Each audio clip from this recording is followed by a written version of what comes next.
The Kansas City Chiefs are now only one game away from making NFL history at becoming the first ever team to win 3 consecutive Super Bowls. We've seen a lot of great dynasties in the National Football League. Tom Brady and the Patriots were never able to overcome this challenge.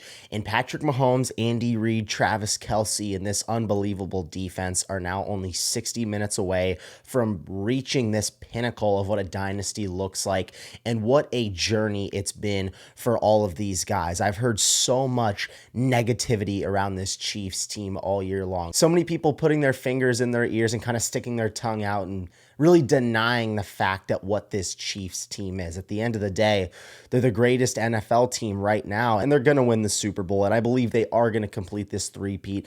But when you look at the entirety of this season, they've been counted out by every single person. All of the one-score wins, everybody talking about if it weren't for the refs giving them those few calls, or if it weren't for the lucky blocked kicks, or if it weren't for the lucky fumble in that Raiders game. So many different examples spread out throughout the entirety of this year. So many people denying the fact that what this Kansas City Chiefs team truly is. They are a team that loves playing in close games. They love getting it done in the fourth quarter, and they have two trained assassins in Patrick Mahomes and Travis Kelce that thrive when the moment is dwindling down and when they have to make a play. Those two guys, you always know that they're going to step up. And that's what concerned me a little bit when I watched this Buffalo-Kansas City game, because all of a sudden you have this back and forth matchup. The Chiefs were looking like they were going to pull away. They were up 11, but you saw that Matt Collins touchdown, and then they come out. Buffalo's defense gets a stop. They score the touchdown. All of a sudden, they're down 1 point. Buffalo has the ball, and they've got to get that stop. Kansas City has to get the stop on the 4th and 1 that everyone thinks is super controversial. They have to get that stop. They go down. Patrick Mahomes, Travis Kelce, they do their thing. He goes and lead blocks for Mahomes. He scores the touchdown. They get the 2. I wouldn't choose any other quarterback in the NFL, maybe of all time, besides Brady, to go get me a game-winning score. That's how great Patrick Mahomes is right now, and we know that he is quickly approaching Tom Brady as the greatest quarterback of all time. Already has 3 Super Bowl wins. He's chasing that 4th one. So if you want to look at other all-time greats throughout other sports, let's look at Tom Brady, for instance. He didn't play in his 5th Super Bowl until he was 35 years old.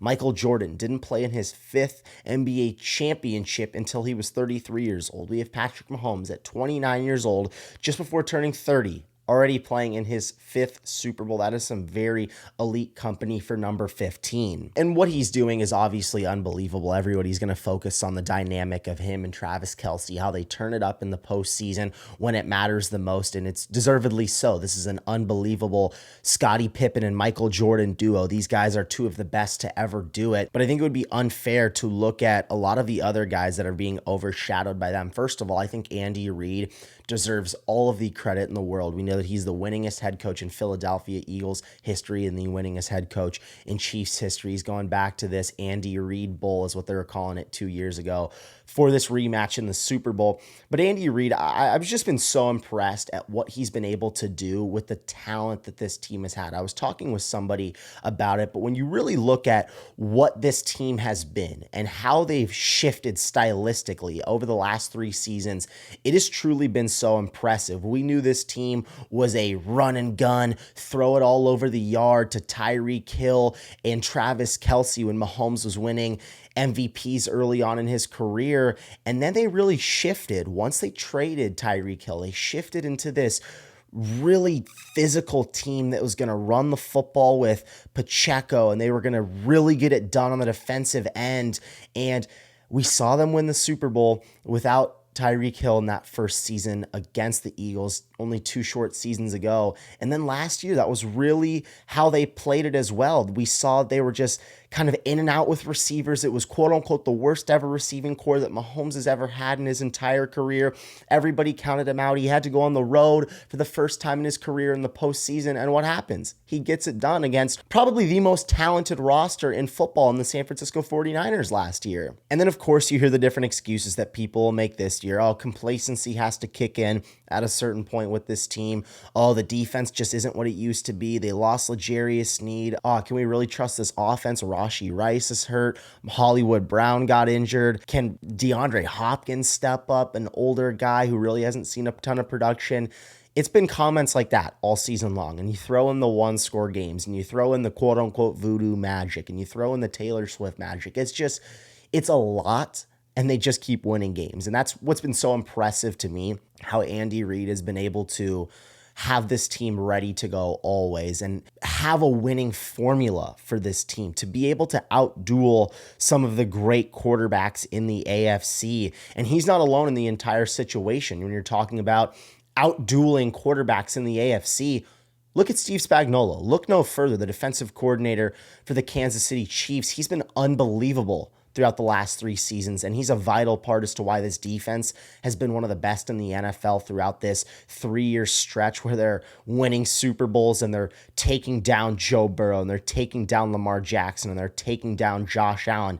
They're taking down every great quarterback. There's going to be a lot of gold jacket quarterbacks when you look across this entire generation, from Lamar to Josh Allen to Joe Burrow, and they're all not going to eat on Mahomes' watch. That's the crazy part about it. It doesn't matter if Lamar's at home in the AFC Championship last year. Pat Mahomes will come beat him. It doesn't matter if Josh Allen is at home in Orchard Park last year. I'll go beat him. Doesn't matter if Josh Allen's going to come to the crib. I'll still beat him. That's what Mahomes' mentality has been, and so many great quarterbacks simply are not going to eat on his watch, and that's a sign of an all-time great. But back to Steve Spagnuolo. Unbelievable conference championship performance from his defense, especially when they needed it the most. I felt that the door was really kind of open. Once Kansas City gave up that sack deep in the red zone, it was like 2nd and goal from the 17-yard line.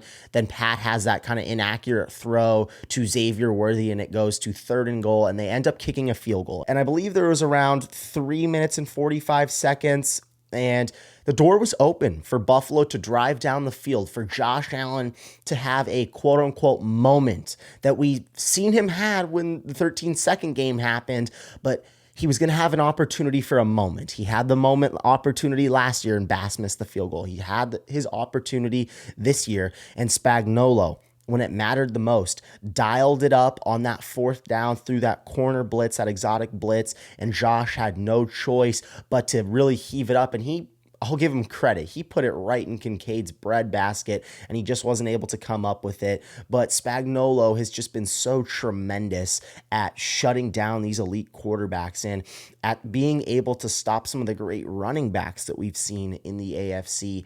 And that's what it's going to take against the Philadelphia Eagles. They were letting James Cook have success running the football against them. And we know that Josh Allen is a great running threat with his legs as well.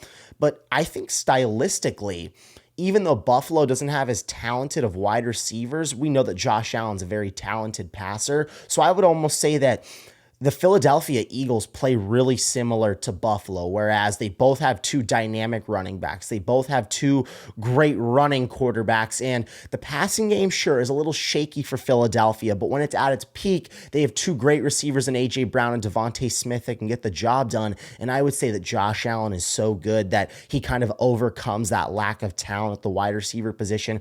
So I think you have to look at these offenses as really similar in terms of how they play the game. And for Kansas City, we all know what the game plan is going to be. Stop the dang run with Saquon Barkley. You cannot let him beat you. And I feel like I've been saying this every single week when I was talking about the Los Angeles Rams playing the Philadelphia Eagles. If you guys can avoid stopping the run, you have a serious chance at winning this game. And sure enough, they almost won. They had that game-winning drive that fell short. Same thing with the Commanders. If you guys can stop the run, you're going to have a chance. And we all know what happened. Saquon Barkley is so hard to tackle. You give him any space, you give him any creases, you give him any leverage, he's going to take it 75 yards and score.